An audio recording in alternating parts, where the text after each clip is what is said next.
Hi friends, ನಮ್ಮ ಚಾನಲನ್ನು open ಮಾಡಿದ್ದಕ್ಕೆ ಧನ್ಯವಾದಗಳು. ಹಾಗೆ ಕೆಳಗೆ ಕಾಣುತ್ತಿರುವ ಸಬ್ಸ್ಕ್ರೈಬ್ ಬಟನ್ ಅನ್ನು ಒತ್ತಿ. ನಮ್ಮ ಚಾನಲ್ ಸಬ್ಸ್ಕ್ರೈಬ್ ಹಾಗೂ ಶೇರ್ ಮಾಡಿದವರಿಗೆ ಒಳ್ಳೆ ಹುಡುಗಿ ಸಿಗಲಿ.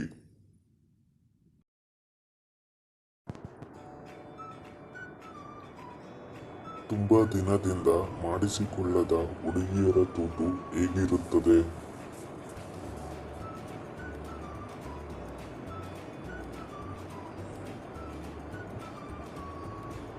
ಜಾಸ್ತಿ ರಸ ತುಂಬಿಕೊಂಡು ನೋಡಿದ ಕೂಡಲೇ ಮಾಡಬೇಕು ಅನಿಸುತ್ತದೆ. ಹುಡುಗಿಯರು ತೂತನ್ನು ನೆಕ್ಕಿಸಿಕೊಂಡ ಮೇಲೆ ಏನು ಮಾಡುತ್ತಾರೆ?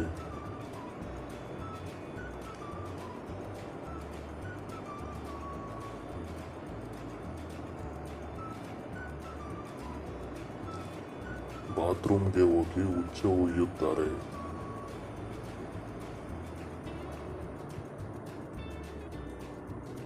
ಹುಡುಗರು ರಜೆ ಬಂದಾಗ ಮಾವನ ಮನೆಗೆ ಏಕೆ ಹೋಗುತ್ತಾರೆ?